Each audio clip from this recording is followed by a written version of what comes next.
Everyone thinks I'm a human version of a bulldog. I'm pretty direct, and when I latch onto something, they compare it to a bulldog with its grip on a bone. I don't let go, and I don't give up. I follow every action to its logical end. Many think I'm the luckiest person in the world, but all I really am is prepared. In everything I do, I make sure I'm as ready as possible to achieve a positive outcome for myself. I'm more of a wolf than a bulldog combined because I examine things from every angle I can think of to identify any weaknesses in the business or person. Never underestimate the value of research, personally or professionally. I explore every avenue available to me before deciding on a plan of action. It's one of the many reasons I have a successful business. If I have a new vendor or customer, I find out all there is about them and don't take anything at face value.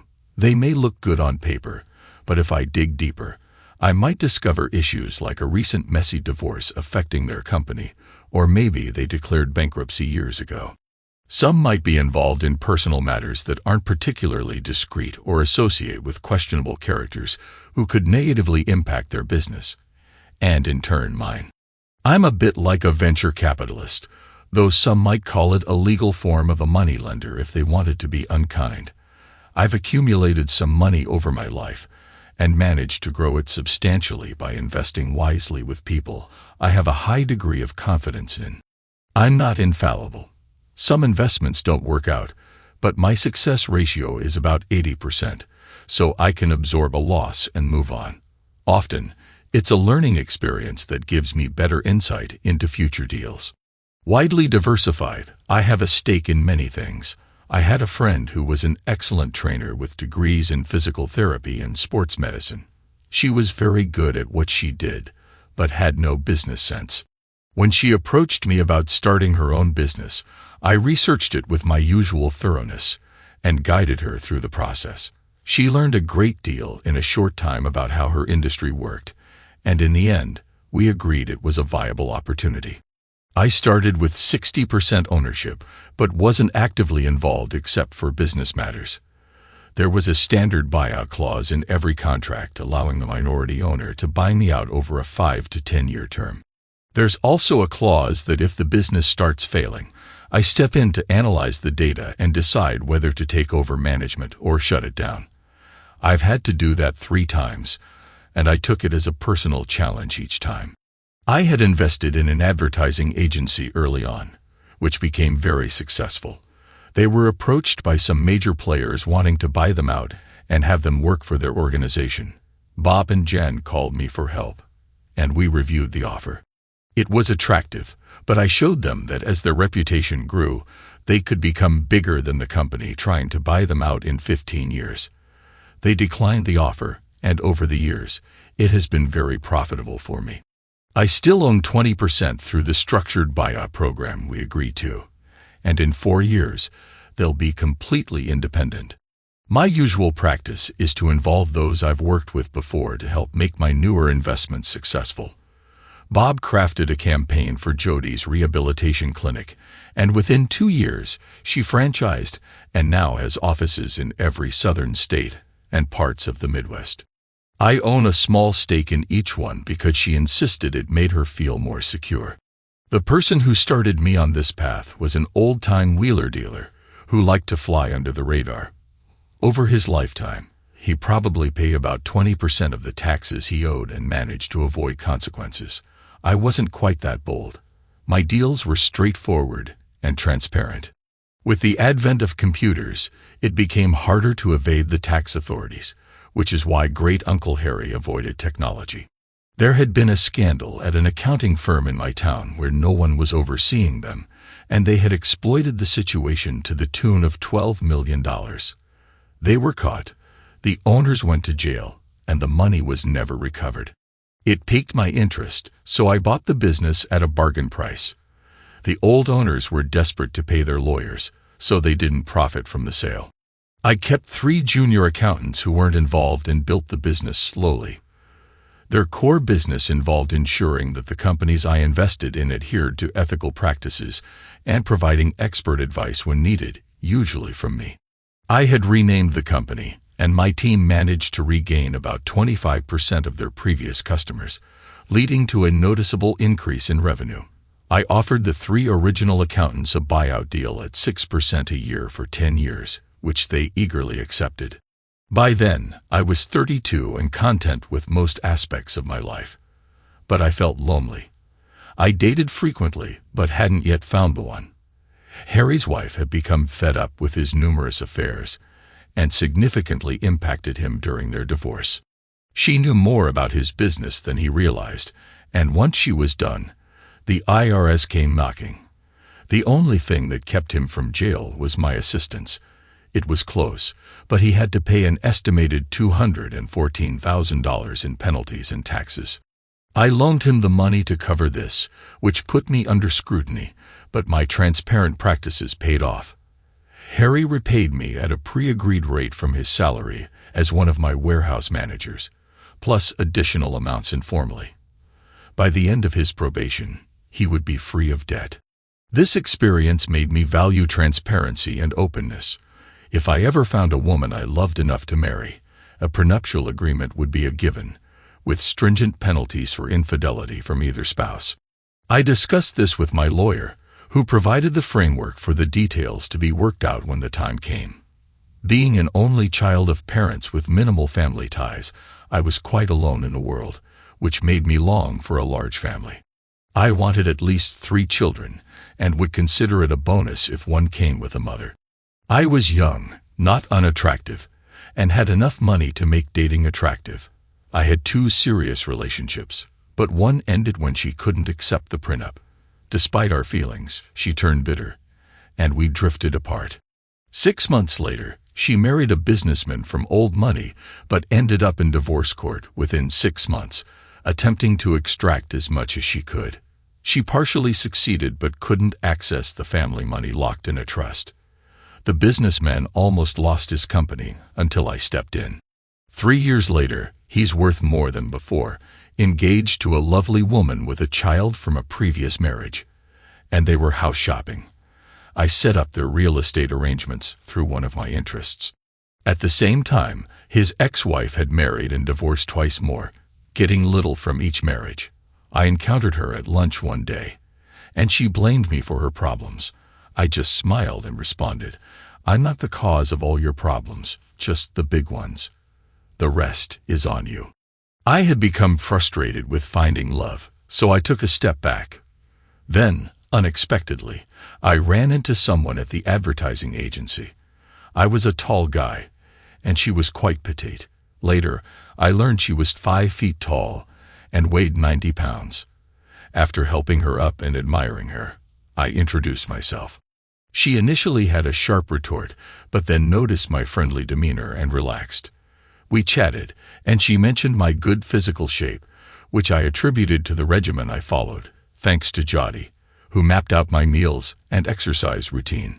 I also had a fondness for craft brews, though many were disappointing because some brewers mistakenly thought higher alcohol content meant better beer.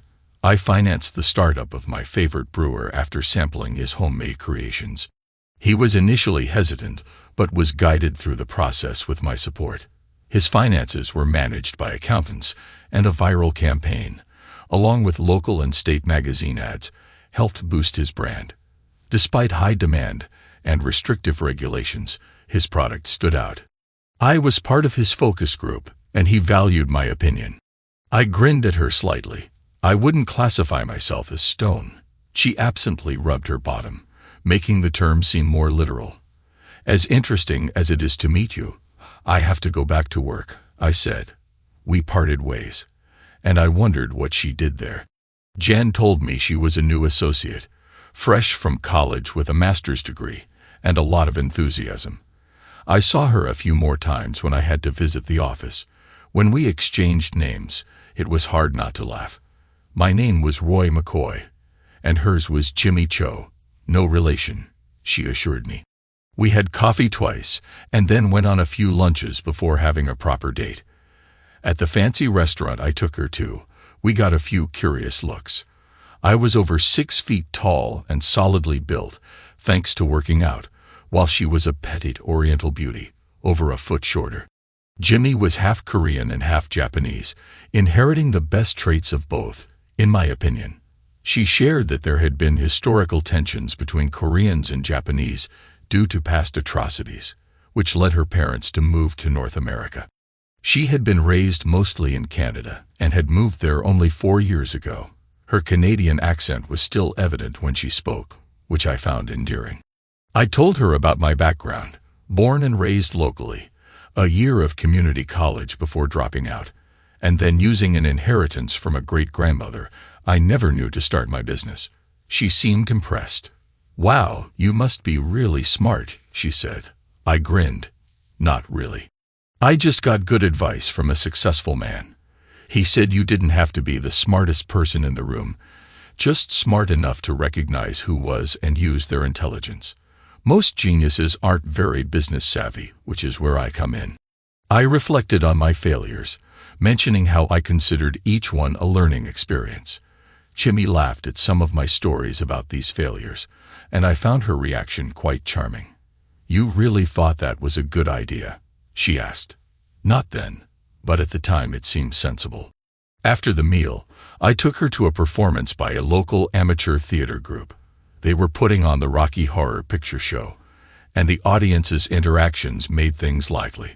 When the scene came where Dr. Frankenfurter asked Brad if he had tattoos, a member of the audience shouted, "A-holes don't have tattoos."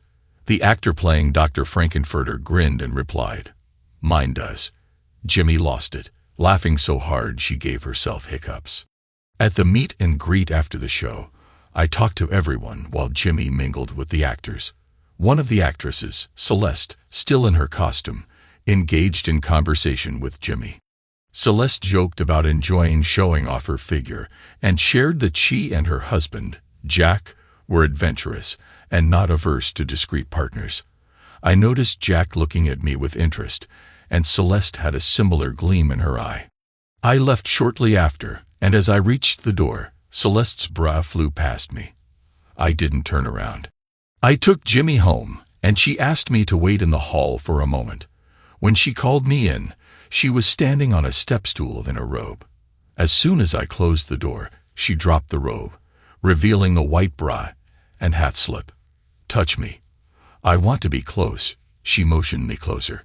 We shared a prolonged goodnight kiss, filled with light touches. Finally, she gently pushed me away. "That's a really good start. It's too soon to go farther, but time will take care of that if you continue to ask me out." Later, I discovered that when we were together, we were exactly the same height. I tried to be gentle due to her size, but she encouraged me to be more adventurous. She was happy as she lay on top of me, and we fell asleep almost immediately afterward. 3 months later, she moved in with me. 6 months after that, she was wearing my ring. It was her birthday, and I gave her the first of her gifts, a pair of Jimmy Choo heels with a 4-inch heel. Jimmy grinned and teased me that I'd wasted my money, but tried them on anyway. "Ouch, there's something in the toe of this one," she said, shaking it, and a ring fell out. She stared at it for a few seconds, then looked at me. By then, I was on one knee. She was surprisingly strong for her size, knocking me over when she leaped into my arms. By the time we managed to get off the floor, she had the ring on her finger. We married the following June with the right amount of pomp and circumstance in front of friends and family. For our honeymoon, we went somewhere warm and mostly clothes optional, and settled into domestic bliss. I was truly happy. Jimmy loved her job, which she was very good at, and I continued to manage my usual way. I invested heavily in a security firm when its principal owner mishandled a personal issue, leading to significant legal trouble and a hefty discount on the business. The owner had been a guest of the state for 5 years due to his actions, and I took over the firm, hiring a retired Army inspector to run it. Surprisingly, there was little actual detective work. It was mostly digital, handled by a team of skilled tech experts. The firm focused on corporate work, including a thorough review of the businesses I was involved with. Jimmy wasn't thrilled when I presented the prenuptial agreement. We nearly didn't marry over it, but my lawyer and hers reached a compromise. I put $250,000 in a trust, adding 5% a year if the marriage ended due to my infidelity. If Jimmy was caught cheating, she would walk away with nothing but what we had accrued together. It felt more like a business transaction than a marriage. But I believed neither of us would ever cheat, so it seemed like just words on paper that we would eventually forget. For years into our marriage, I thought everything was going well. We were both fit, active people with a good circle of friends. I got into whitewater kayaking, which Jimmy tried a few times before deciding it wasn't for her. She urged me to be careful. My cousin warned me about pushing limits in dangerous rapids, advising against going alone. He didn't want to be the one to tell Jimmy that I died doing something risky. Jimmy became involved with the local theater guild. We got season passes and often brought friends along. 3 of the companies I was involved with were patrons, and I helped with set construction, while Jimmy contributed by painting and sanding. One night, just hours before a new production's opening, one of the actresses had an accident and ended up in the hospital with a broken leg. The director was panicking when he noticed Jimmy. She was nervous at first, but by the end of the final performance, she was hooked. She received praise for her natural talent and quickly moved into second lead roles. Despite the time commitment, she loved it, so I didn't complain much. I eventually expressed how much I missed our time together, and Jimmy agreed to cut back, skipping every 3rd production. She bonded with many of the actors who became frequent guests in our home. Celeste and Jack, in particular, became good friends. Although there was flirting and innuendo when we were alone, they respected our boundaries. One day, Jimmy and I discussed Jack. I had a conversation with Jimmy about Jack and Celeste's swinging lifestyle to clarify my stance on infidelity. I told her, if you want to play around, that's fine, but be prepared for the consequences. Once it's done, there's no coming back. Jimmy seemed to come out of a daze and replied, "Of course, honey, I understand." Although she agreed, I could see a hint of disappointment in her eyes. A few weeks later, Jimmy came home from a theater guild meeting looking starry-eyed. "I got the lead," she exclaimed. I was thrilled for her and gave her a big hug and kiss. "You'll be amazing. Celeste better watch out," I teased. She giggled and said, "Jack and Phil are taking care of that." "Good for them," I said, but I couldn't help but think they might push it too far one day. It could end badly if one of them does something unforgivable. Jimmy mentioned that they were totally in love and that their unconventional lifestyle seemed to keep things exciting in their relationship. I grinned at her enthusiasm and asked, "Not reconsidering monogamy, are you?" She blushed and smiled. "Never. I like what we have just fine. In fact, why don't we head to the bedroom so I can remind you just how much I appreciate it?" The bedroom felt too far away, so I didn't wait and was on her before she could react. The next day, I made it up to her with a trip to a high-end lingerie shop. The store, a long-standing establishment with a selection far surpassing national chains, was a lot of fun. I almost laughed when the grandmotherly saleswoman gave Jimmy a tour of the fetish room, clearly excited about showing her the unique items. Jimmy picked out a chainmail bra that looked stunning on her. She said she wanted something that was impossible to tear. Our relationship was thriving, and we even started discussing having children. Jimmy, who had no siblings, wavered between wanting 3 children one day and none the next. I was on board with whatever number she chose. Meanwhile, I was working on a new project. Our favorite restaurant had gone out of business due to poor management, and the chef approached me with a proposal. We bought the defunct restaurant, remodeled it, and hired a top-notch staff. I had previously invested in a restaurant that failed after a year due to poor management. But this time, the chef's reputation and our thorough vetting gave me confidence. I held a 60% stake, and the chef put up a little cash in his reputation for the remaining 40%. The renovation exceeded our expectations and came in under budget. Jimmy put together an excellent ad campaign, and our opening night was a success with the restaurant at full capacity. We selected diners randomly through an online lottery for a free meal, and reserved a few tables for food critics and writers. The reviews were fantastic. Jack and Celeste were our guests, and they brought their friend Philip along. Philip was a bit full of himself, with a few local commercials and minor roles in films, but he seemed harmless and even somewhat amusing. His date, Cynthia, was one of the board members and main directors. She was about 10 years older than Philip and clearly infatuated with him, although she was also very married to a man with a reputation for being unforgiving. I wondered if her husband knew where she was. I was relieved when Celeste asked if I would join them, given that Jimmy was away for a week and wouldn't be back for another 4 days. I was feeling restless. It was so good to get out with friends. Jimmy was selling something that felt insincere to me, but I kept a neutral demeanor. It wasn't my problem, but if what I suspected was true, and Jim ever found out, Philip wouldn't be auditioning for leading man roles anymore. His facial modifications would land him in the quirky sidekick zone, and he deserved every bit of trouble coming his way. Celeste noticed my thoughts and grinned, knowing what was on my mind. We had become good friends, even better than Jack and I, and she lived her life by her own standards, which gave me no reason to judge. The food was excellent, and the conversation was stellar, except for Philip's contributions. Celeste would deliberately say things he couldn't understand and then smile as he floundered. It was mean but amusing. If looks could kill, Cynthia would have had Celeste on the ground. It oddly seemed to upset Jimmy, though she tried hard not to show it. I wondered how long it took Philip to remember his lines after such a decadent dessert and rich coffee. Jack and Philip suggested we go to a club to work off some calories. I can't, I said. I have to stay and network. Remember, Gene would have a fit if I threw him to the wolves.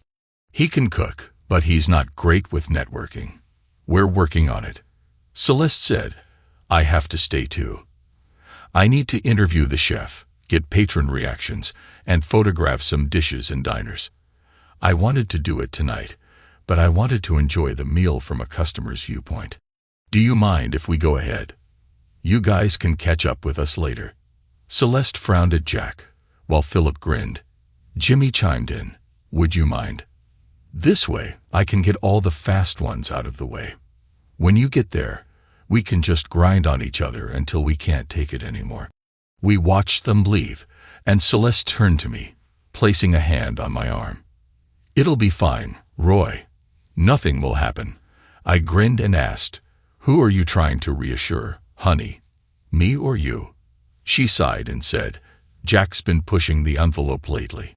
I thought we were in tune, but now I'm starting to worry. Celeste, I said, if it bothers you, address it openly. You're a fine woman, and Jack is a fool if he jeopardizes your relationship. You could replace him easily, but he'll never find anyone like you again. Tears welled in her eyes as she hugged me tightly. If it all falls apart, and I'm a free agent, I'll be watching Jimmy closely, waiting for her to mess up. It'll never happen. But if it does, I'll be all over you and Roy. It would be just you for as long as you'd have me. I kissed her cheek and told her she would be the first I'd turn to if things went awry. We finished our tasks and met up with Jack and Philip, who looked like they'd run a marathon. At the club, Jimmy and Cynthia were still on the floor, dancing with abandon. I was amazed because I'd never seen Jimmy like that. She twirled, saw me, and let out a happy squeal, almost knocking me over as she jumped into my arms and gave me a passionate kiss. Come on, she said. A slow song began, and she pressed close to me, making the most of our height difference. She looked into my eyes the whole time. By the end of the song, she was subtly grinding against me. I was afraid to look down, fearing she had left a wet spot. She sat down while the others danced, holding my hand until Celeste approached. Give him up, honey, Celeste said. If he wants a good review, he's going to have to dance with the blogger. Jimmy giggled and pushed me toward her. We danced for a minute until the music changed and a slow song played. Celeste snuggled into me, resting her head on my shoulder. A few minutes later, she lifted her head with a frown. Jack had Jimmy on the floor and was all over her, and she didn't seem to be resisting much. Celeste pulled us over to Jimmy and pushed her into my arms. "Don't be a fool, honey. Dance with your husband." Celeste grabbed Jack, and they didn't look like a happy couple. We left after the song ended. Celeste and Jack seemed to be arguing while Cynthia appeared to be trying to get Philip's attention on the dance floor. Jimmy was quiet on the way home and was asleep when I parked the car. I debated leaving her in the car, but love overcame my frustration, so I picked her up gently and put her to bed like a child. I was too keyed up to sleep, so I watched Curiosity stream until I dozed off in my recliner. I woke up at 6:30 and knew I wouldn't go back to sleep. I made coffee and took a shower. 2 hours later, Jimmy crept into the kitchen and grabbed a cup. We sat together for a while before she asked timidly, "Did I do anything stupid last night?" I replied, "Define stupid. Let me rephrase that. Did I do anything that could cause trouble in our relationship?" I frowned while organizing my reaction. "Not really, but you were close enough to the line that the smallest nudge could have pushed you over it. It was more than borderline inappropriate action, at least once. If you want out of the marriage, tell me now, because I won't last much longer if you continue." Her reaction surprised me. She went pale and vomited on the kitchen table, moaning repeatedly. I cleaned up, put Jimmy in the shower, cleaned us both, and put her back to bed. She didn't get up until 5 in the afternoon. When she found me dressed in a suit, she was surprised. "I have to go back to the restaurant. Remember, Celeste is coming over to finish her pictures for her blog post. You were supposed to go with me, but I don't think you're up to it. I should be back by 8 at the latest." I didn't give her a chance to argue, walking by her and leaving. Gene was nervous as this was his official opening. Yesterday had been by invitation only and the menu had been limited. This time, he featured a full menu and had been booked solid by 10 that morning. The kitchen was a madhouse, so I stayed out of the way as Celeste followed chefs, waiters, and prep workers around. After an hour, she was back at my table, signing as she sat down. "You still have your touch, honey. This place is going to be another gold mine for you." I relaxed as I sipped my coffee. The machine, insisted upon by our resident barista, was worth its weight in gold. I hope so. This is just the first step. Next year, we'll be opening 2 new venues, one in Atlanta and another in Jacksonville. If those work out, we'll be nationwide and in Canada in 3 years. The ad guys are working on the tie-ins, cookbooks, personal appearances, television exposure, the whole enchilada. Jean may have to give up chef status before too much longer. Her eyes widened before she smiled. "You always play the long game, don't you? Your choices and investments always seemed random to me. It took a couple of years before I saw the method to your madness. How many facilities does JAR Enterprises have now?" 19 and 2 more on tap before the end of the year, and I own a chunk of all of them. I couldn't help grinning. Yep, very small, but very profitable chunks. Got anything else up your sleeve? I'm looking. Had a couple more opportunities, things I don't want to discuss until they're a done deal. Her grin was wider. I'm sure I'll read about it in the paper. Then she changed gears. Want to talk about last night a little? I haven't talked to Jimmy yet. What makes me wonder is if we'd been an hour later, what would we have found? Celeste took my hand. Don't rush into judgment. You know Jimmy loves you. I think she just had a bit too much to drink, and it clouded her judgment. Besides, you saw how happy she was when we showed up. I had to admit she was right, but I didn't think it completely absolved Jimmy. I took my last sip of coffee. I'm going home now. We'll see what she says. Jimmy was all over me when I got home, with apologies coming fast and furious. I finally got her to calm down. I know you were drunk. That doesn't bother me that much.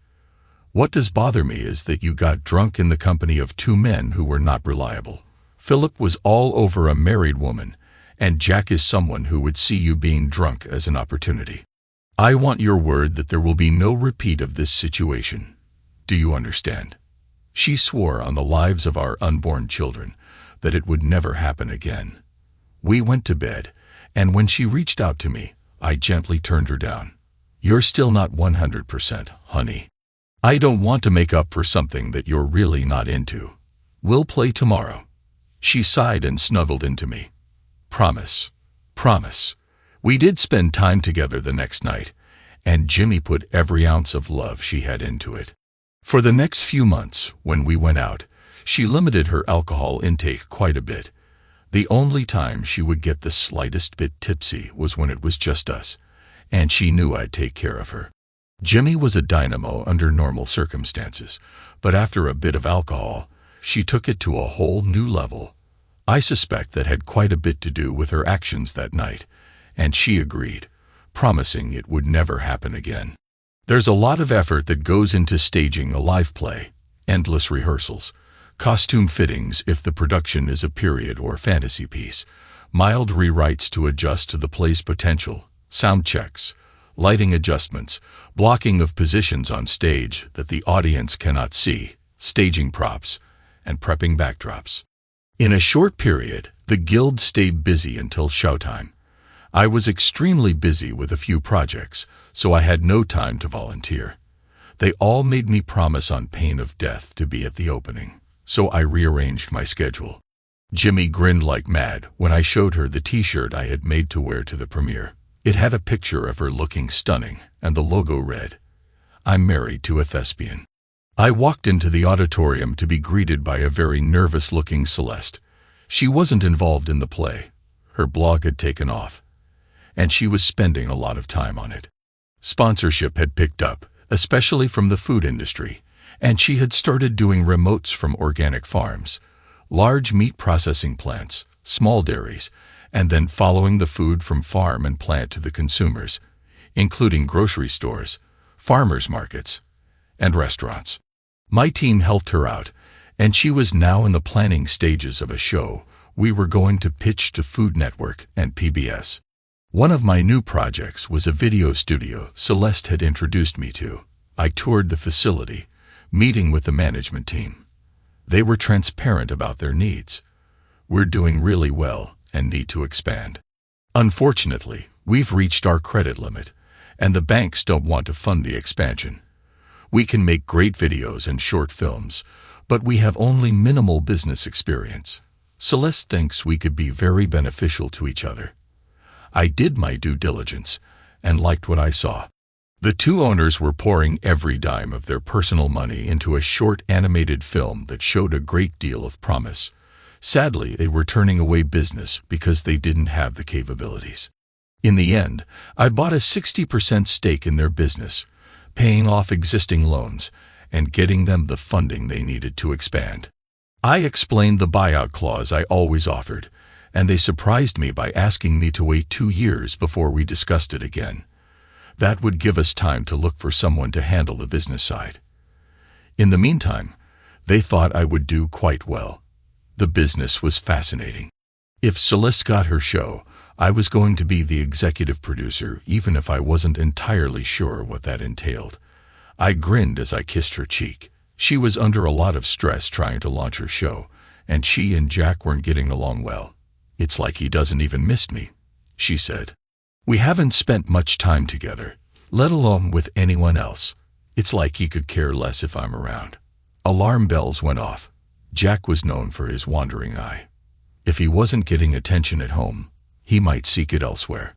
I commiserated with her. "Jimmy and I aren't getting the quality time we need either. I'm gone a lot, and she's either working or tied up in rehearsals. I'm going to ask her to take a break and concentrate on us for a while. I'm almost done traveling, and I'd like to revisit the conversation about having children. I'm 36 and want to be able to chase them around when they come." Celeste smiled sadly. Early on, she and Jack had decided not to have children.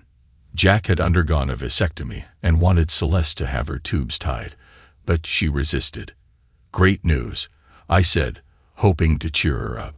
"PBS and Home and Garden Network are interested.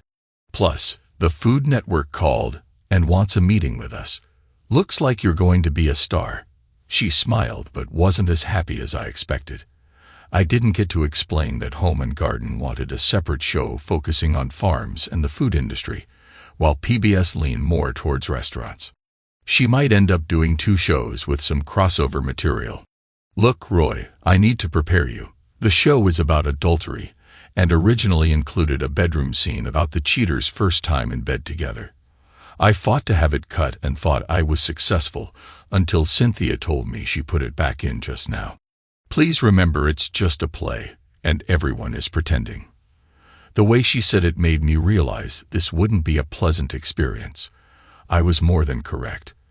The production was well written. You could follow the angst and weakening wills. There were a few scenes where the man and woman were on opposite sides of a darkened stage, texting while messages flashed on a screen behind them. Then came the secret meetings, the touches, and the increased passion of their interactions. The lead male, Philip, played well off Jimmy, and I had to wonder how hard it was for him, as it seemed to flow naturally. The final scene depicted them consummating their relationship in a modest motel room. The stage was set with a king-sized bed in the middle of the room. Philip, in his arrogance, wore minimal clothing. Jimmy walked on stage in a sheer red nightgown that barely reached her waist. The lights went out as they reached for each other. If they were expecting a huge round of applause, they were mistaken. There had been a few gasps and then silence before a few tentative patrons applauded. Celeste had locked onto my hand and refused to let go. When the lights came up, people who knew me had a hard time looking at me.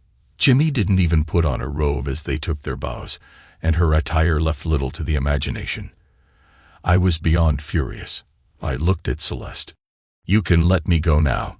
She held on tighter. Calm down, please, Roy. It was just a play.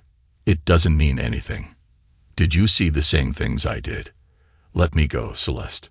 She tried to hold on, but I gently reached down and grabbed her little finger, bending it backwards until she had to either let go or risk injuring herself. She finally let go with a gasp, and I turned and headed for the reception area where the performers mingled with the patrons. Jimmy was between Philip and Jack, still in her gown and smiling widely. The women were either avoiding looking at her or casting barely concealed contempt, while the men were just staring. Jack had directed the play, and they were basking in accolades. When I stood in front of them, Jimmy's smile faded as she saw the look on my face. Get some clothes on, I said. She ran backstage, leaving Philip and Jack. They were both smirking, and Philip said, Your wife is something else. Before Philip could say more, my fist connected with his jaw. I was extremely angry and fairly strong, thanks to my training, and I knocked him out cold. Jack tried to run, but I grabbed him by his long hair and dragged him back. You thought I'd just stand by for this? Jack's smirk returned. I don't care what you stand for. Jimmy was all for it, especially the extra rehearsal time we put in to make it convincing. She joined Philip on the floor. Everyone was standing around horrified, and I turned to 2 members of the board of directors. You approve this? Screw all of you.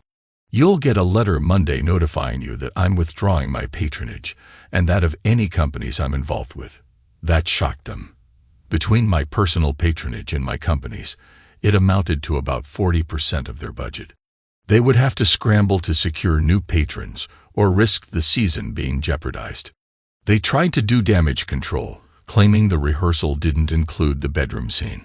Cynthia stormed up, screaming that it was just a play and none of it was real. Just a pretend version of my wife involved in intimate scenes. That makes everything all right. Just because you act out doesn't mean everyone around you has to accept it. Stick those tired excuses back in your dress. They don't impress anyone. She went pale. Her outfit, which left little to the imagination, was clearly supported by a good bra. The most shocking part was the look of horror on her husband's face. Celeste came up, gently reaching out. Roy, please calm down. I shook her hand away. I thought you were my friend. You could have warned me, given me a chance to stop this mess. But you didn't. Celeste's face showed horror as I almost outed their private lifestyle. Sorry, that's all I can say. Before I could say more, a large woman tackled me to the ground. She was easily over 6 feet tall and weighed about 250 pounds. She didn't hit like a girl. Philip's wife was not someone to underestimate. By then, the police had arrived, and both of us ended up in handcuffs. The EMTs were tending to Philip and Jack. Jack had a fat lip, but Philip had a hairline jaw fracture and wouldn't be getting speaking roles for a while. It took an hour to sort everything out. I was cooperative with the police, and since Philip was an outsider, I received the benefit of the doubt. His wife agreed to drop the charges if I let her attack on me go. Celeste had left, supporting Jack as tears rolled down her cheeks. She was the only one I felt sorry for in the whole mess. Jimmy first appeared in a robe, took in the scene, and then scurried away. Coming back later in jeans and a t-shirt, her makeup was a mess. I looked her dead in the eyes as soon as the handcuffs were off, yanking my shirt off and throwing it to the ground before she ran out of the hall, crying. I didn't see her until the next day. I looked rather odd walking into Walmart in just a suit jacket and jeans, but it was late at night, and it's Walmart. I'm sure they've seen worse. I grabbed a couple of shirts, jeans, underwear, and socks. I had no intention of going home, so I crashed at a motel in the next town over. My phone had been ringing constantly, so I put it on silent and didn't check it until mid-morning the next day. There were 30 calls from Jimmy, 5 from different board members, 1 from Philip's wife, and 2 from Celeste. I listened to a few from Jimmy. They were what I expected. It was just a play, nothing had happened, and I was blowing it out of proportion. I needed to come home so she could explain. I listened closely but never heard an apology for what she had done. I stopped after 8 and deleted the rest. The board members all echoed the same sentiment. It was just a play. They had no idea the bedroom scene had been reinserted. Jack and Philip were banned from the rest of the season, and Cynthia had been asked to resign. It seemed they were trying to make things right, so I might give them the benefit of the doubt. The message from Philip's wife was interesting. I don't know who needs to apologize here. You shouldn't have hit him so hard, and I shouldn't have reacted the way I did. I don't think anything happened, but if it did and you have proof, I'd ask that you share it. I agree the bedroom scene was in poor taste, but I think Jack and my husband feed off each other, and your wife got caught in the middle. That won't be a problem in the future. I've told him in no uncertain terms that he's done with the guild, and if he can't generate decent income from acting within the next 6 months, he'll have to get a real job. At least one person had some integrity. I called back and had a lengthy conversation. We didn't part as friends, but we weren't sworn enemies either. It was more difficult talking to Celeste when she answered. I started speaking so she wouldn't have a chance to interrupt. Look, I'm sorry about last night. I was pretty upset and may have overreacted. Your lifestyle is your business as long as it doesn't affect mine. I like you a lot, but you have some decisions to make. Decisions I don't think will include Jack in the long run. If I see him again anytime soon, he might end up with another injury. I'd prefer you not cut me out of your life, but if you have to, I'll understand. When I finished, there was silence. Then she started talking. You've hurt me, Roy. In all the time I've known you, you've never said anything directly negative about my lifestyle. Jack can be a difficult person and sometimes goes too far. He should have never put that scene back in. I suspect he did it just to upset you. He feels threatened by you. You're smarter, more successful, and you have more to offer. He's convinced that you and I are involved because we're together so much, and he's worried that one day you'll come on to me. I couldn't help laughing. I don't want to hurt your feelings, but I'm not that large. Jack isn't that small. And if we ever got together, I'd make sure it was meaningful and respectful. If we continued, I imagine it would be something special. I could almost feel her blush. I have to go now. Call me later if you want to discuss the show options. At least one bridge was mended. Jimmy was a different story. I called her and didn't give her a chance to speak. Be at the house by 6 o'clock. You better have your head on straight and not lie.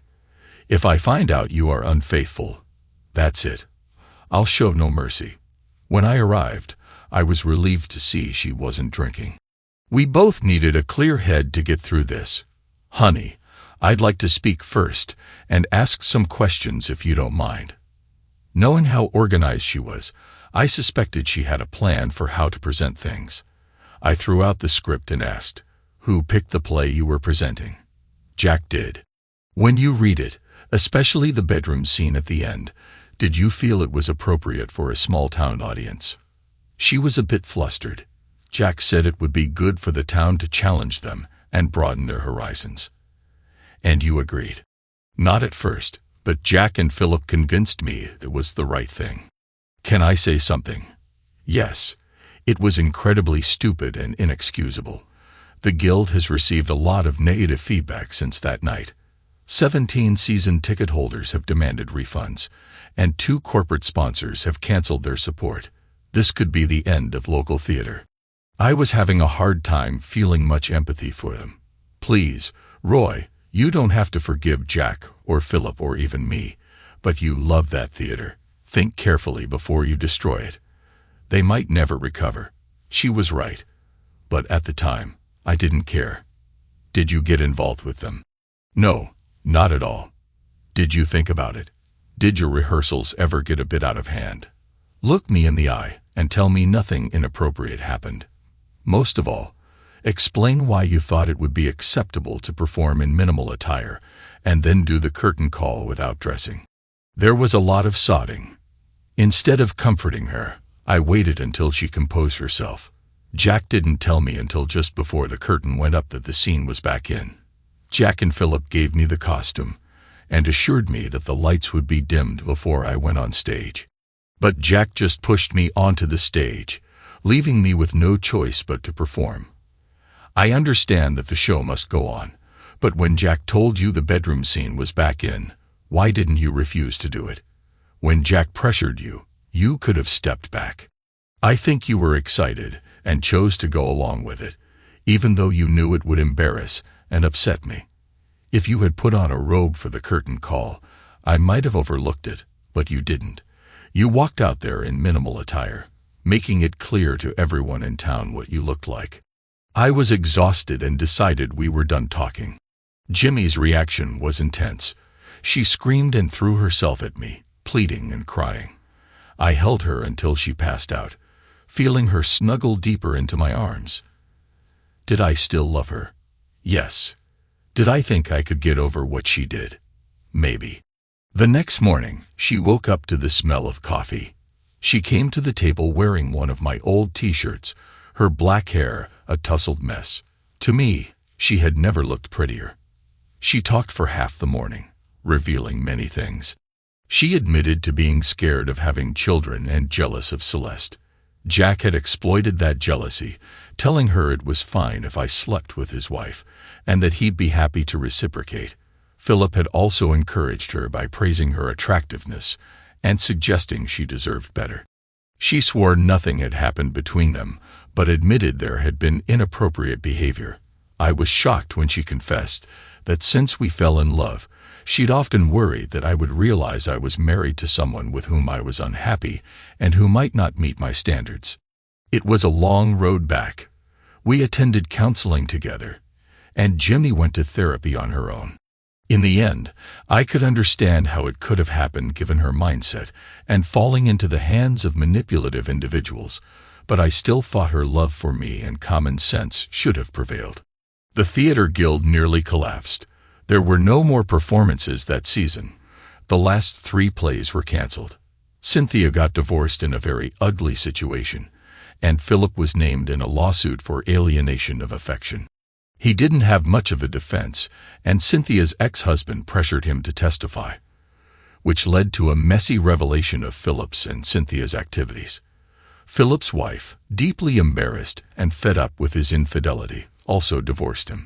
Philip had the nerve to ask for support despite being unemployed, but the judge dismissed his claim, stating the job market was favorable for someone with his experience. Almost a year later, Celeste and the new board of directors from the old theater guild visited me.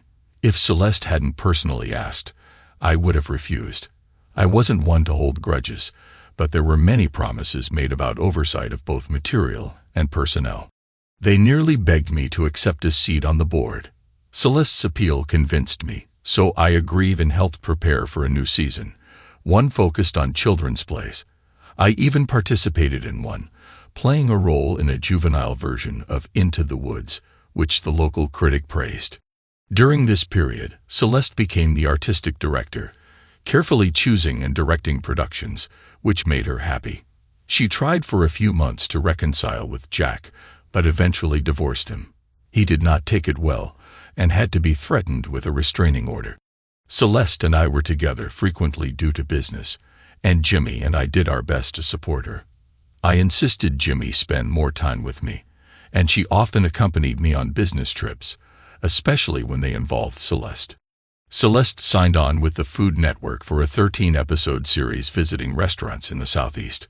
One episode took her to California and another to Vancouver. We didn't go to California, but turned the trip to Canada into a vacation. Celeste was dating a senior producer from the production team, and the four of us had a great time. Jimmy traveled with Celeste as her ad executive, and she managed her career excellently. Home and Garden approached us about the other show we pitched, and we worked out a deal where she would do 10 shows a year for them and 20 for the Food Network, leaving her about 10 weeks a year for vacations and personal appearances. The remaining weeks would be her time for relaxation. There were even discussions about writing a book or two as companion pieces. The production company was thriving. The team finished an animated short they had been working on for a couple of years, which was nominated for an Oscar. While it didn't win, it brought them significant recognition and job offers. Feeling I had done all I could for them, I started looking for new projects. A few months later, Jimmy approached me, looking nervous.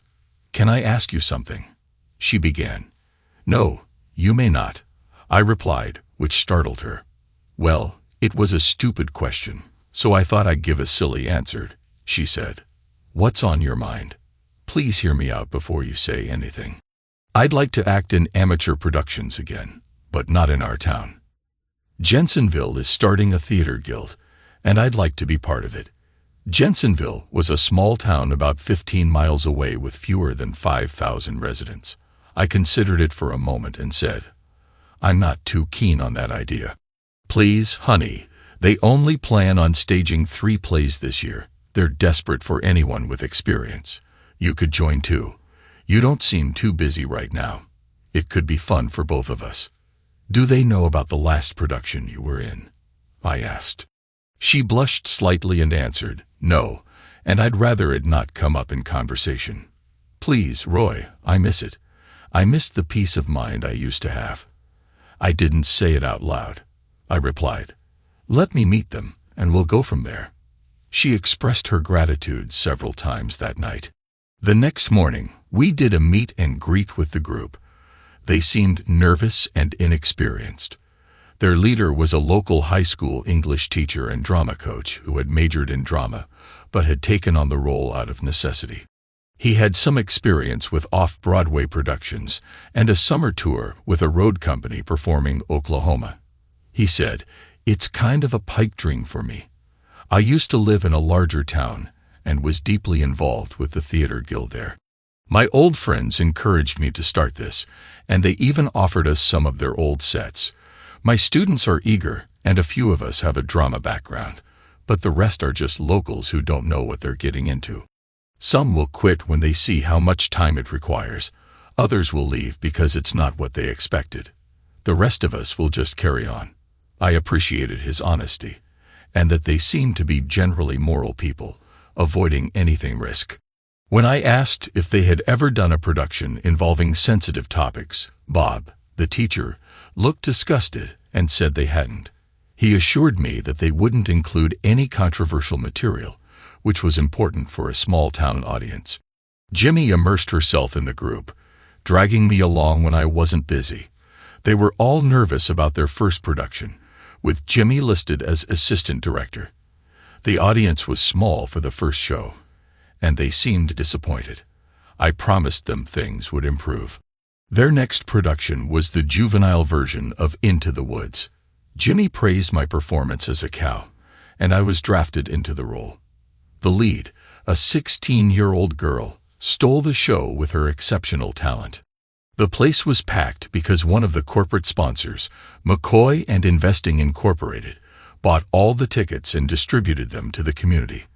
The applause lasted for 15 minutes, and I made sure every woman involved, including those behind the scenes, received a bouquet of roses. During the after-show mingling, I wore the cow head, and a little girl ran up, giggling as I moved back at her. Since Junie was involved in the production, I invited Celeste, who was home from filming. She was accompanied by a network executive who was making fun of the production until Celeste gave him a stern warning. The after-party was held at an ice cream parlor to accommodate the kids in the production. The local paper highlighted the event, leading to an extended run for the play. I'm not always lucky. I'll take my chances based on your track record. I'd really like to do this, but I won't go forward on my own. In the end, we formed an LLC, JR Enterprises, and bought the place.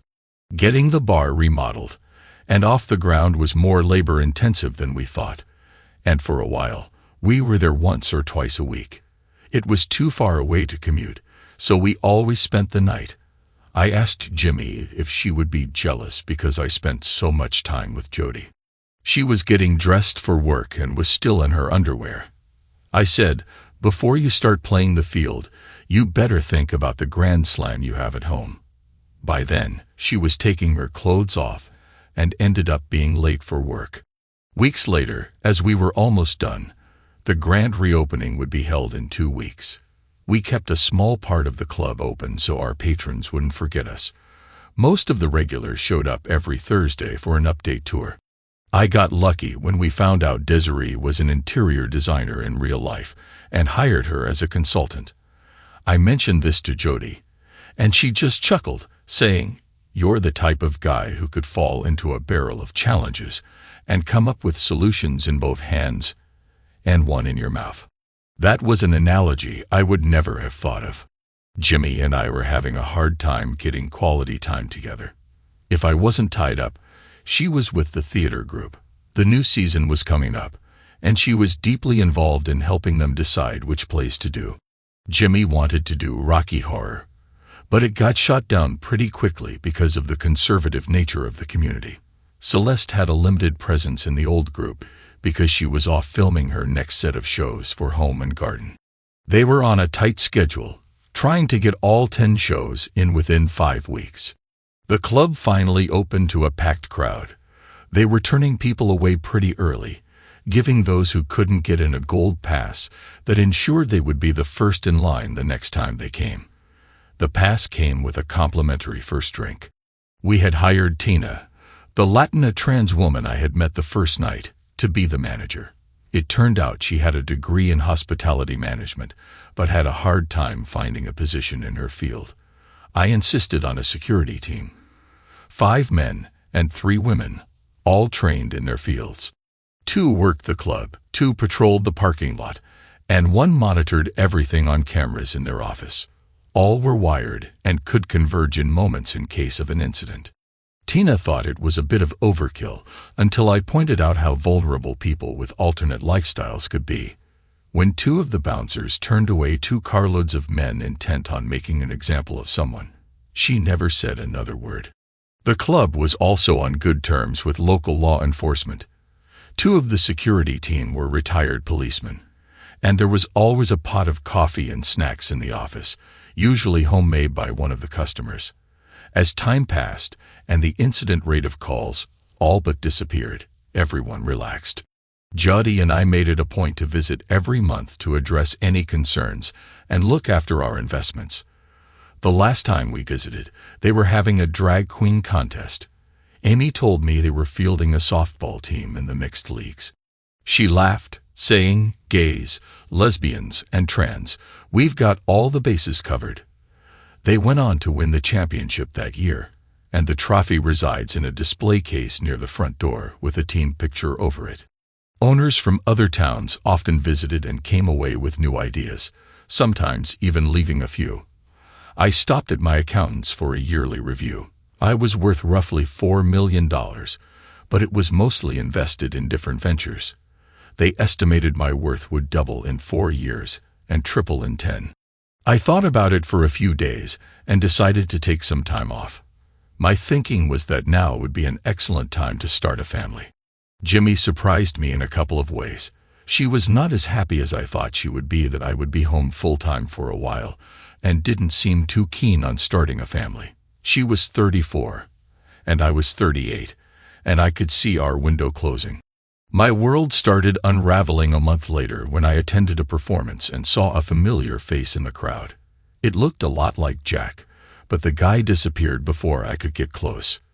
Then I saw another familiar face in the playbill, Philip. His bio said he was a local businessman and former professional actor who enjoyed participating in theatrics. My stomach was rolling when I joined Jimmy in their post-production mingle. She read my mood, stayed quiet, and never moved unless I did. It wasn't until we were on the way home that I brought it up. "So, when were you going to tell me Philip had joined your troupe?" "He hasn't been with us long, honey, and he and I never cross paths. If I find out he's in a production, I skip it and work on the next one. I need to remind you that nothing actually happened years ago, and nothing will happen now. I need to remind you that nothing actually happened years ago, and nothing will happen now. I didn't tell you because I knew it would have said you. You know, I think I saw Jack in the audience. You may have. He and Philip moved in together to save money after their divorces and seemed to enjoy living together, considering their similar lifestyles.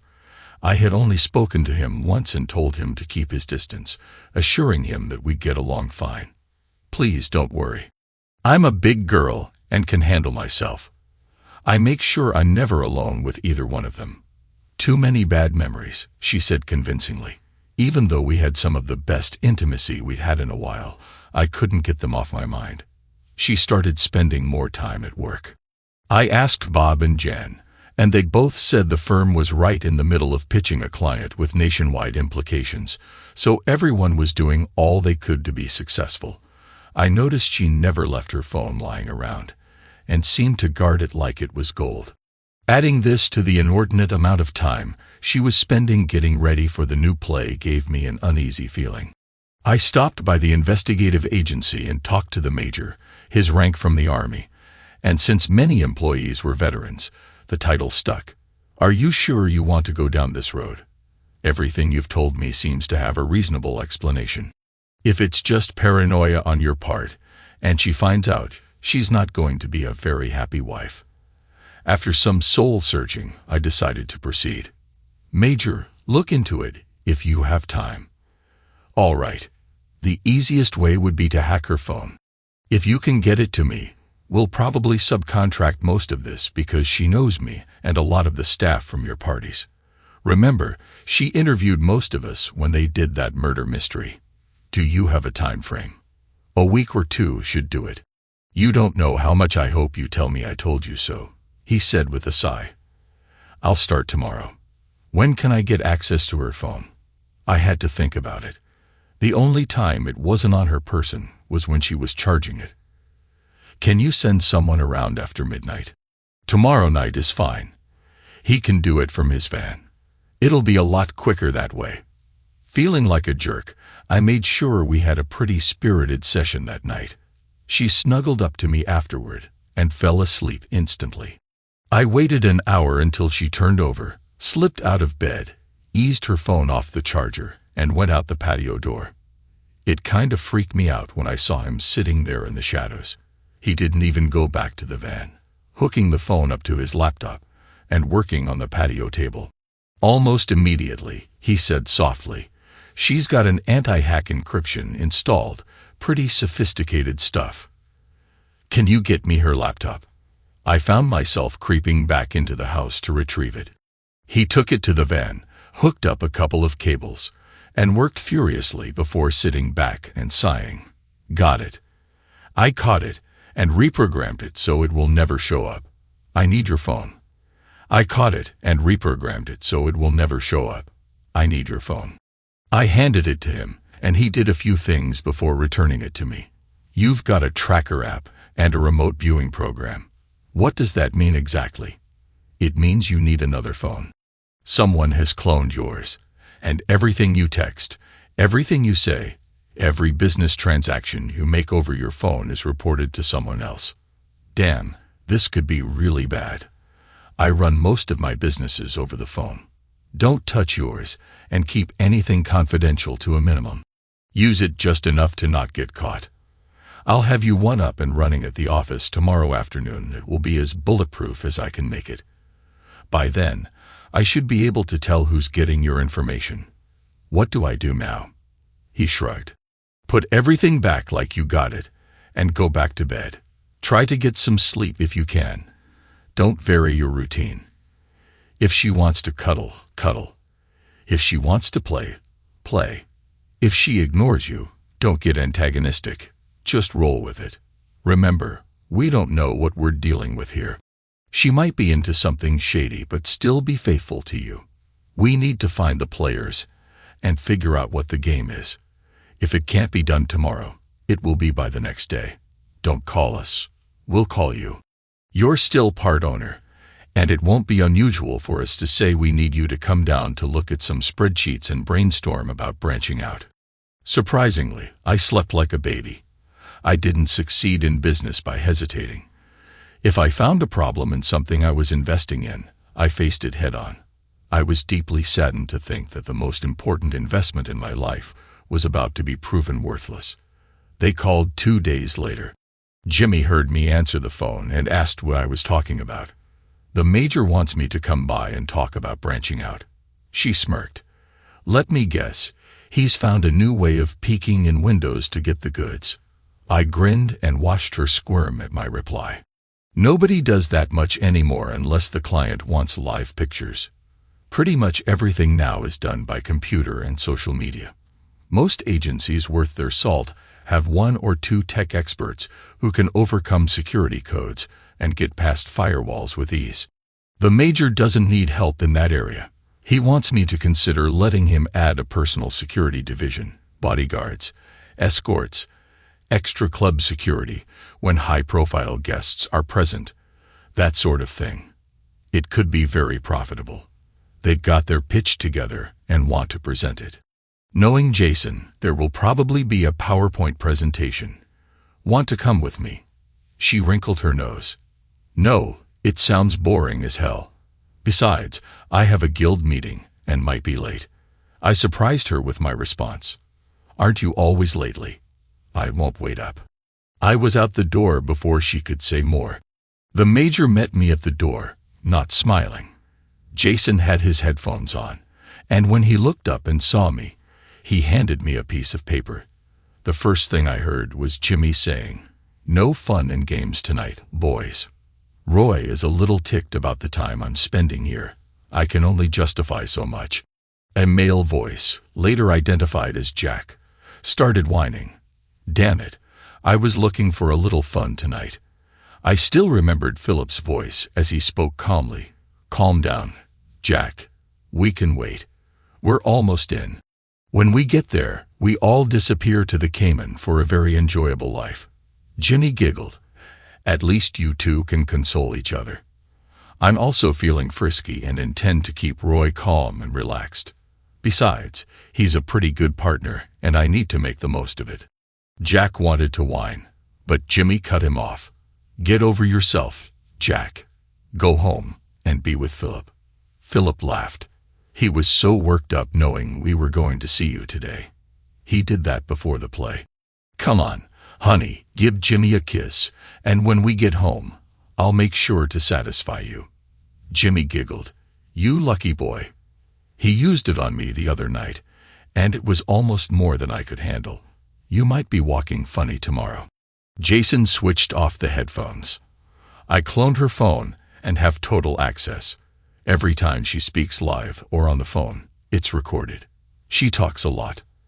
I had to put a filter on it so it only activates after certain keywords, But she revealed some of their plans, so I had to remove it.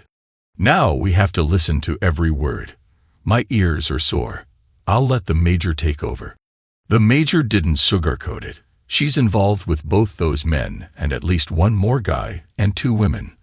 We have names and bios on all of them, but need to identify the last male partner. We'll have that by tomorrow. I was shocked. Why? I asked. I thought she loved me. She does, I think. She still does, but from what I heard, she doesn't want to ruin you. However, she does want all your ready cash, including the prenup trust fund you established. There was $300,000 in it, plus about $40,000 in her checking account. My investment capital is a little over $600,000, so if she got it all, it would come up just shy of $1 million. $1 million is a lot of money, but in the grand scheme, it won't last her a lifetime. It seems you've rubbed off on her. She wants to invest the money in a donut franchise. She intercepted a call from the owner wanting you to invest and checked him out. She even wanted to see him in her capacity as an ad executive and your wife. She and her partners think the place could be a gold mine. She's throwing our life away for donuts. Really? Jason rejoined the conversation. Her partner seemed to have convinced her that you're having affairs with Celeste Richards, Jod Hathaway, and Amy Rogers. They even say you all are involved together. I sighed. Damn, I'm a busy guy. I've never been with Celeste, and I haven't talked to her except on the phone in 5 weeks. Jad is only into women and has no interest in men sexually, and Amy's a transvestite and the accountant for the club I invested in. And before you ask, I don't swing that way. What do I do now? The Major smiled a smile that probably struck terror into anyone he was interrogating. Now we get irrefutable truth. The conversations we've obtained are illegal and can never be used in court. However, we can use them to track their movements and be there when they meet. Then we get pictures and audio, and your prenup will be upheld. It shouldn't take us long. You need to go on a trip for a couple of days soon. We also need to wire your house with audio and video recorders. I don't think they're dumb enough to do it in your house, but you never know. Tomorrow is Thursday. You can do it while she's at work. I'll tell her tonight that I have to be out of town Friday and may not return until Sunday. She already has the motive. This will just give her the opportunity. I went home, wondering what else I could do. Luckily, I had time to take a sleep aid I used occasionally when traveling and was almost out of it when she got home. Jimmy slid into bed and rubbed up against me, but quickly gave up when I didn't respond. I lay there wondering how many more nights we would sleep together as husband and wife. I told her I'd be leaving around noon to travel to Cleveland. What the hell is in Cleveland? She asked. A security service that's going out of business due to poor management. The Major is going with me to evaluate the personnel. We should get through the interviews by tomorrow, but it might take until Sunday. There was a hint of resentment in her voice. And you're only telling me this now? I shrugged. I didn't know about it until last night. It came up in the meeting we had. It could be quite lucrative, and it's just for 2 days. I tell you what, let's plan a vacation for the week after next, somewhere warm, sandy, and private. I've heard the Caymans are nice this time of year, and we've never been there.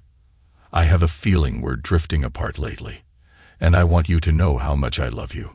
She flinched at the mention of the Caymans, but recovered quickly. Jimmy either had developed far more as an actress than I realized, or was genuinely moved.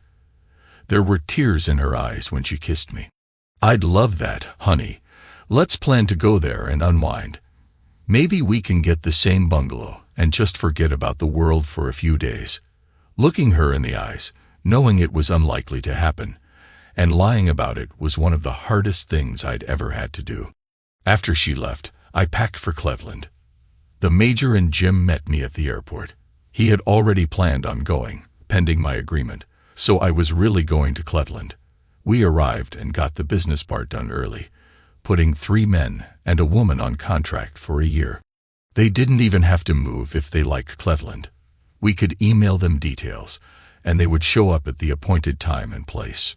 When we got to the hotel, Jim said, "Put your phone in the hotel room.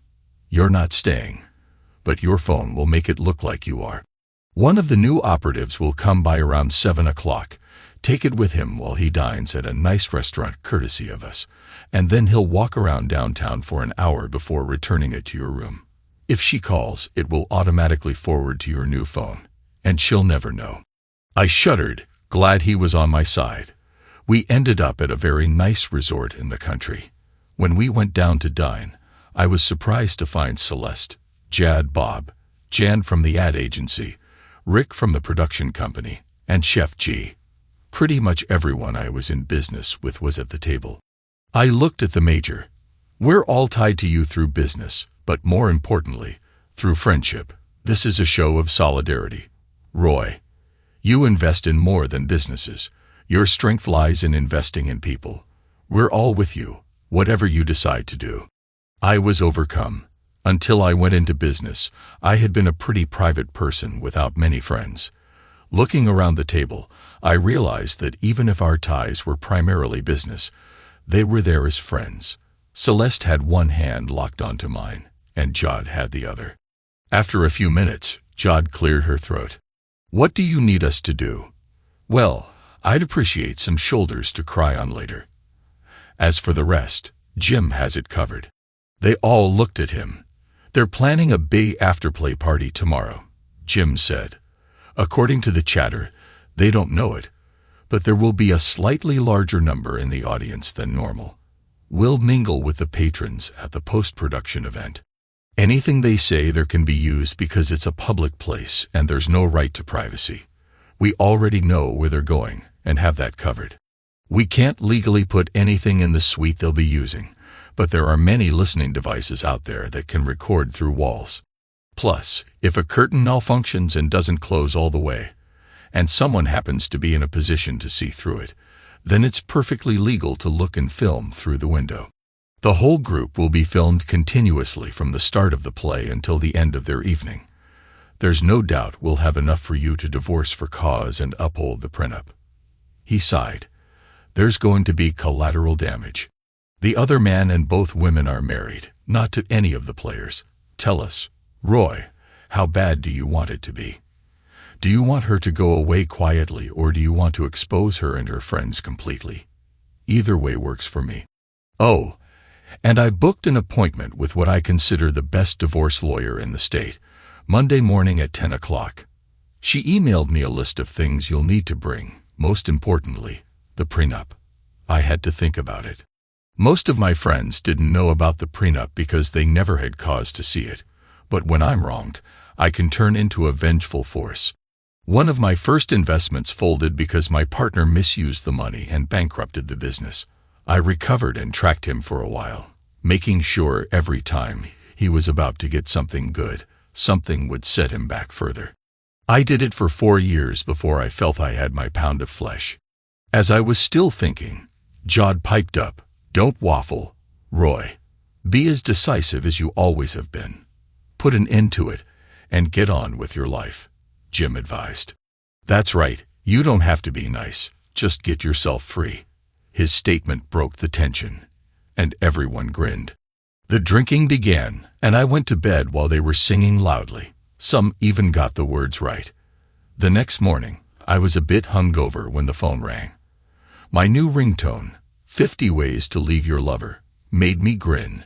Jason's doing, no doubt. "Hello," I answered. "Good morning, honey. How's Cleveland?" "It's actually a lot better than I thought. It's clean with lots of parks and greenways, and the people are friendly. Still, it's Cleveland. I'll be glad to get home. I'll be glad when you're home too, honey. The good news is I got an early flight. I'll probably be home by 8. That put a kink in her plans. She'd have to cut her funds short. I hoped she'd at least shower before I got home. She faltered a bit but recovered. "That's great. Remember, my play is tonight." I might be a little grumpy in the morning. The play started at 8 o'clock and would be over before 10 o'clock. Factoring in the mingle, she could be home by 11:30 easily. I couldn't resist a little jab. Well, don't get carried away. I know how excited you get after a performance. I promised to be a good girl. I should be in bed by midnight. Yes, but with who? I thought as I disconnected. Jim came in, grinning. Got her. She wasn't alone last night. While she was talking to you, she was in bed with a woman and the missing man from the group. You're kidding. He's one of the board members, a married one. The woman is married to a DA in another county. Depending on how you want to play this, it could get very sticky very fast. I decided on the spot to pull the trigger right after the play. How much would it cost to get that lawyer to draw up divorce papers for adultery and get alienation of affections actions for all the players? I know they won't be legal, but they will declare intent. Jim looked startled. Jesus, once you make a decision, you don't mess around. It'll cost you. But I can get it done.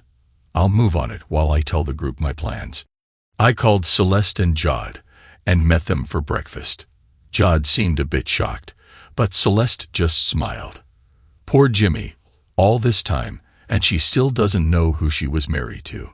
This will destroy all of them, and probably the guilt. I doubt they can recover from a second scandal. After this, I'll help them get started up again. But I'll make sure they know it's the last time. Most of us flew home together, and by the time we landed, they had their own plan. All were going to be there for moral support. Jim was bringing in a few of the new bodyguards to keep it as civil as possible. I hung out at the agency, listening to the phone chatter. Jimmy seemed to have last-minute doubts. I think I'll skip tonight. Roy's coming home early, and I can't afford to raise his suspicions. That led to a flurry of calls among the conspirators. Most wanted her to come, while the DA's wife urged her not to. You're showing good sense, girl. No need to mess up our plans. We'll have plenty of time later. Then she giggled. Besides, it'll be more for me and Janice. Break a leg tonight. None of the group knew her plans except Philip and Jack. Still going to burn them all. You play, you pay. Jason stopped by, grinning. Found your friend Philip. It seems he has a degree in computer science and works for an IT company. When it comes out what he did, he'll probably be unemployed. Want to have some fun? Jason spent an hour cross-hacking all of Philip's accounts. He even put up a post on Philip's Facebook page, carefully editing out any reference to Jimmy, declaring his love for Jack and their eternal bond. It also turned out Philip wasn't as skilled as he thought. Jason followed his electronic trail and recovered every dime they had taken. I'd love to see his face when this hits, Jason said. I just smiled. Come to the play. You can watch his face when I tell them I got all my money back. Showtime in more ways than one, I thought as I sat in the van that night. We were waiting until the last minute to enter, waiting for the lights to go down and the curtain to rise. I was a bit surprised by my date for the night. It was the ex-wife of Philip. I didn't recognize her at first. She had lost about 50 pounds, and her hair was now blonde, flowing halfway down her back. It turned out that while she was married to Philip, she had been at the end of her career as an MMA fighter. Her fighting name was Catherine the Great due to her size. Although she never became a champion, she made a good bit of money before she retired. Unfortunately, Philip siphoned off much of it before she discovered it. After the confrontation, she decided if he could cheat in marriage, maybe it would be a good idea to see if he was up to anything else. She caught him just in time to claim a little over half of her assets. It was the main reason she didn't have to pay him alimony. It seems he had taken his share of the assets early. She was a stunningly attractive woman, far more striking than I remembered. Back then, I had only seen her briefly. As we talked, I learned she held 3 black belts in different styles and was proficient in 2 more. She had a degree in criminal justice and had worked as a cop until she grew tired of the politics and harassment. She had since freelanced as a bodyguard and was happy to work for Jim, even expressing interest in a permanent position. It occurred to me as we spoke that all my investments and the friends I had made over the years were unintentionally geared toward this situation. It wasn't something I had planned, but it seemed my luck had played a part as Jod had cracked about it. 5 minutes after the curtain opened, I got out of the van and caught a glimpse of her 4-inch heels. "How can you fight wearing those?" I asked. She grinned. "I don't wear anything with a strap. These are slip-ons, and I can be out of them in a second. Sometimes, if I'm not in a hurry, I leave them on." You'd be amazed at how effective a 4-inch heel can be in certain situations. Her heels made her tower over me by a good 3 inches, but I didn't mind. I doubted anyone would notice me beside her. She laughed. "I'm usually dressed in business attire. It feels good to glam up now and then." I hardly approved of her outfit, but her little black dress was quite striking, high on the thigh and low on the cleavage. It definitely got the vote of everyone who noticed us slip into our balcony seats. The play was a scaled-down version of My Fair Lady. I watched Jimmy on stage. She seemed to glow, and it hurt to see her so happy. I wondered what her expression would be like in about 90 minutes. Jack and Philip were the male leads and absorbed the applause. The curtain calls lasted 15 minutes, and they disappeared backstage before going out to the lobby to receive their fans' accolades. I had 2 off-duty cops present to ensure nothing got out of hand, and 3 bodyguards acted as process servers, each carrying a dozen red roses. When Jimmy saw me, she seemed genuinely pleased. When I didn't approach, she frowned and tried to make her way to me. One of the process servers stopped her, saying, "The roses are from an admirer." Jimmy's name was confirmed, and she was handed a large manila envelope. The process server took a photo of her holding it and said, "You've been served. Good night." Jimmy stood for a moment, trying to process what was happening, glancing over at me before opening the package.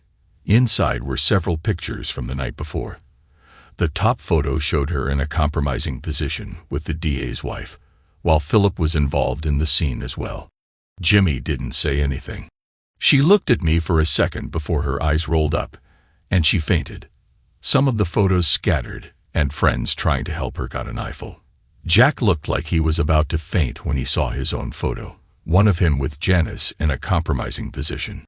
The DA's wife, whose name I can't recall, was rocked back and forth, repeating "no, no, no" over and over. Janice screamed and ran from the building. Philip's reaction was the most interesting. Along with the lawsuit papers, there was a note detailing a package for the DA, outlining all his illegal activities. He dropped the envelope and looked around wildly before settling on me. "I'm going to kill you." He charged full speed, only to be met by and heeled to his groin. It looked every bit as painful as she said. He fell to the ground, whimpering and holding his groin, reached down, grabbed a handful of his hair, and dragged him half upright. She grinned in his face.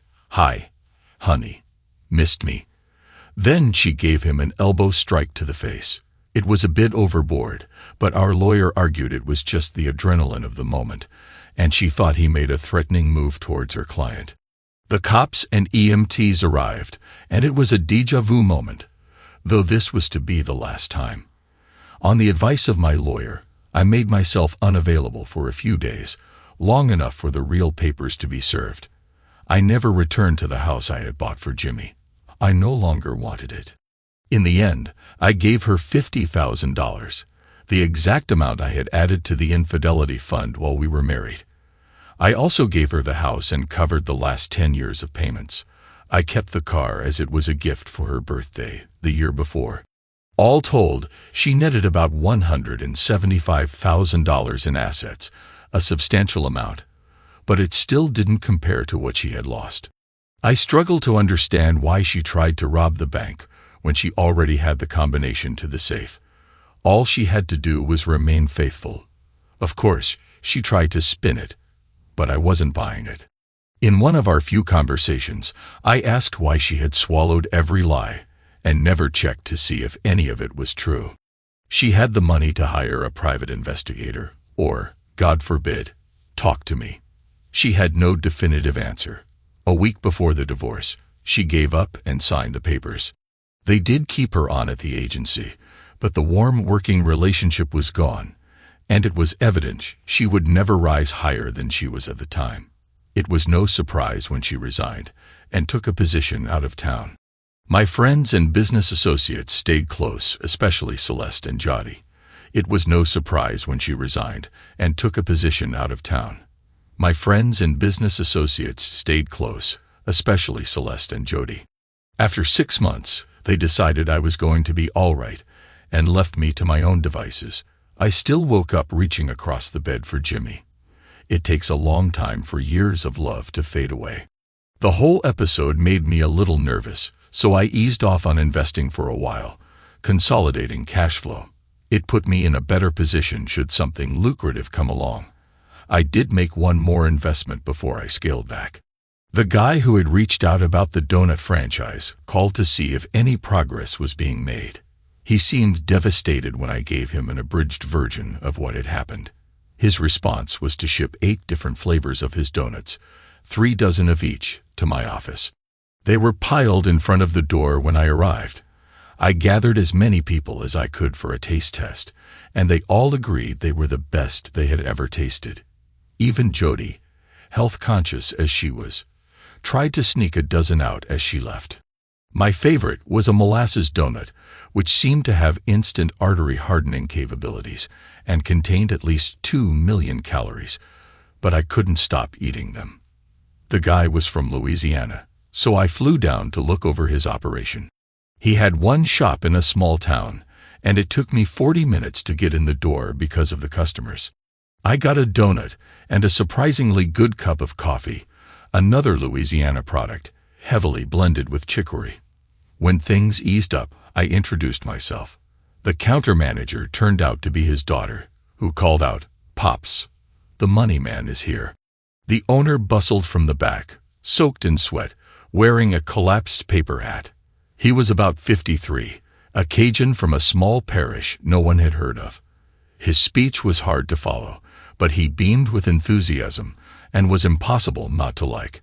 I tried to talk business, but he stopped me. "I make the donuts. My daughter handles the business end. She thinks we could go statewide, maybe 4 or 5 more shops. You should talk to her. If she says okay, we do business. I've got to get back to work." I set up an appointment for 6 o'clock that night, snagged another molasses donut, and left. The appointment turned out to be at her home.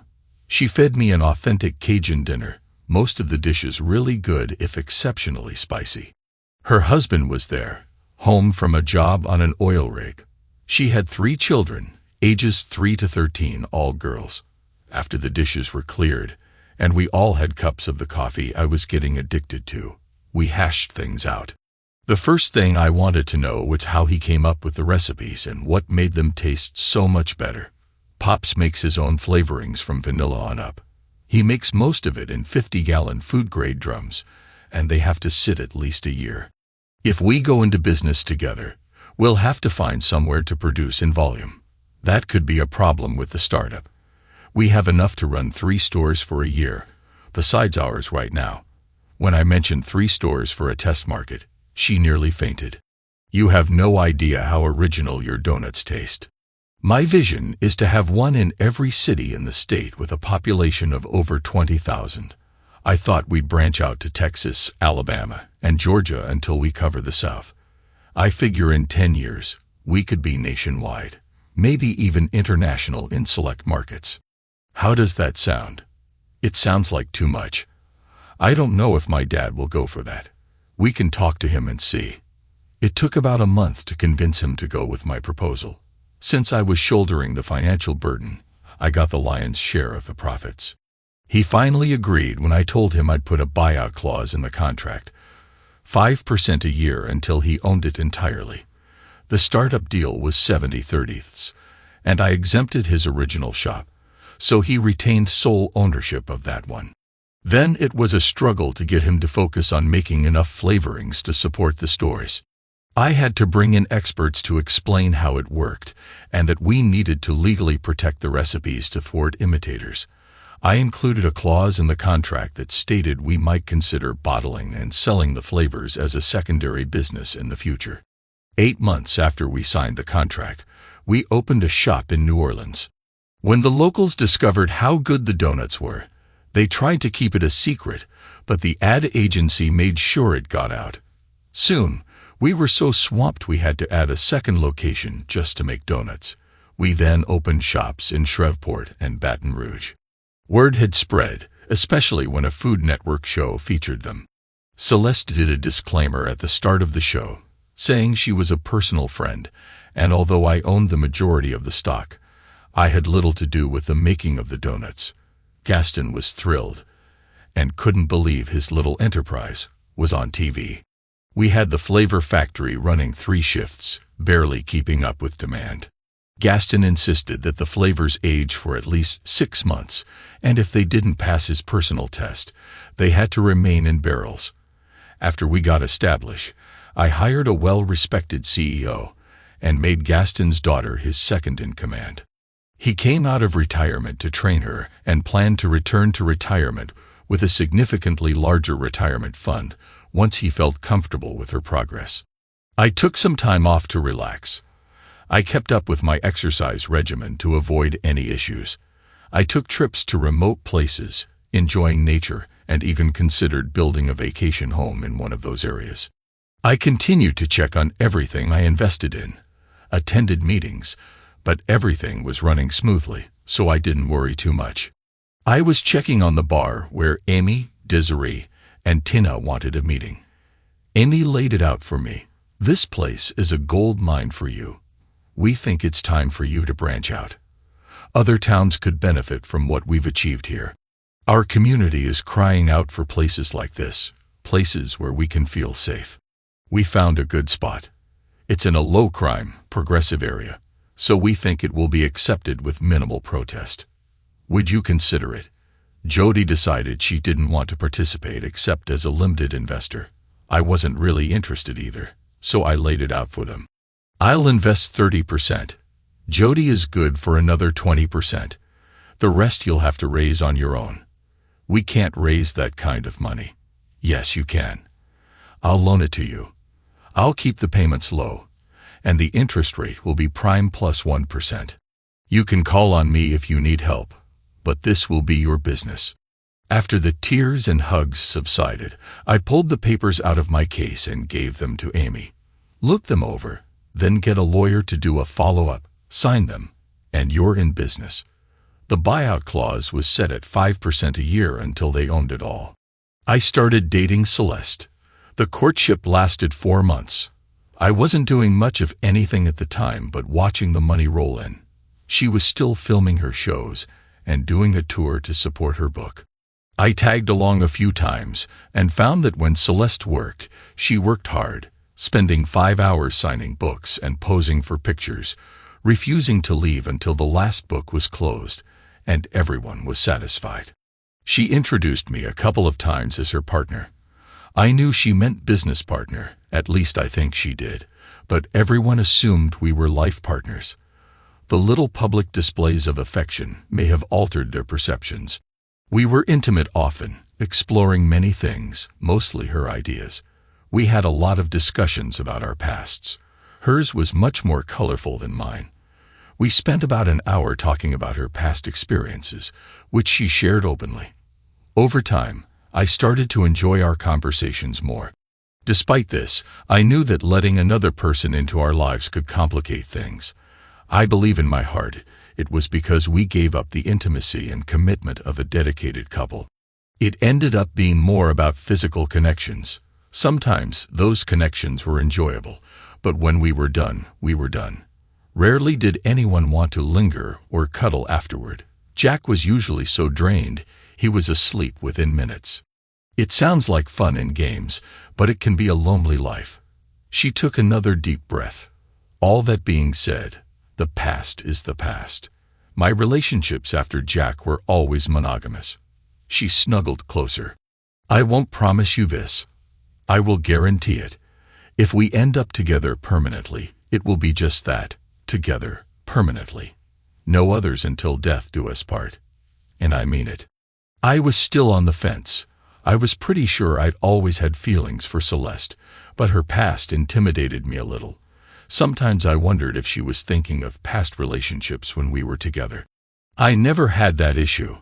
When I was with someone, I was completely focused on the present. I did my best to meet my partner's needs. My hesitation was starting to strain our relationship. She had dropped hints the last time we were together, and I hadn't responded as well as I could have. She left suddenly, and I didn't see her for 2 weeks. I had bought a few acres at the lake I liked so much. I couldn't get lake access for a property, but I did secure lake access. I had a powerboat I rarely used, preferring to go out early in the morning in my kayak. I enjoyed a good paddle and made sure to be off the lake before the big boats made it too choppy. My house was a 4-bedroom ranch style with many amenities, including a nice patio with a gas grill, charcoal grill, fire pit, and a clay oven.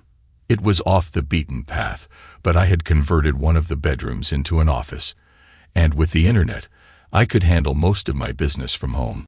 I was about to get into the hot tub when I saw Celeste at the door. My heart jumped a little. It didn't take long for us to reconnect. I woke up the next day feeling sore from our activities. We had explored many ways to be together. I woke with Celeste's head on my chest and her body pressed against mine. I looked down and grinned. I walked over to my wall safe, keyed in the combination, and pulled out a little box. I opened it and called out, "Celeste, honey, wake up." She groaned and opened one eye. I hoped the ring looked impressive close to her face. "I've reached a decision, honey. If you'll have me, I'd like." She was on me so quickly that we ended up in a tangle of covers on the floor. Celeste took pictures with her phone and posted the decent ones immediately. Within 30 minutes, our phones were lighting up. I was going through the wedding cards and found one with no name on it. "I always knew you and Celeste would end up together. It is my hope she makes you happy. Best wishes, Jimmy." Jimmy had disappeared for a while after leaving the agency. When she reappeared, she was with a new partner. They were swingers, which lasted about 6 months. She vanished again, and when she returned, she started her own agency. Her old bosses would farm out small jobs to her, and she brought them in to help on larger projects. She married a man she met while working on his campaign. After a year of dating, they married and now have a little girl. Jack disappeared after being served for alienation of affection. She could find out where he is if she wanted, but she had no reason to. Philip fared the worst. I didn't press charges, as I would have had to charge Jimmy too.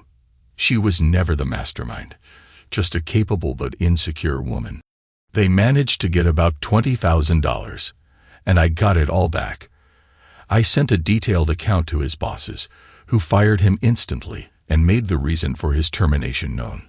No reputable firm would touch him. He went dark web for a while, seizing unprotected computers and ransoming them.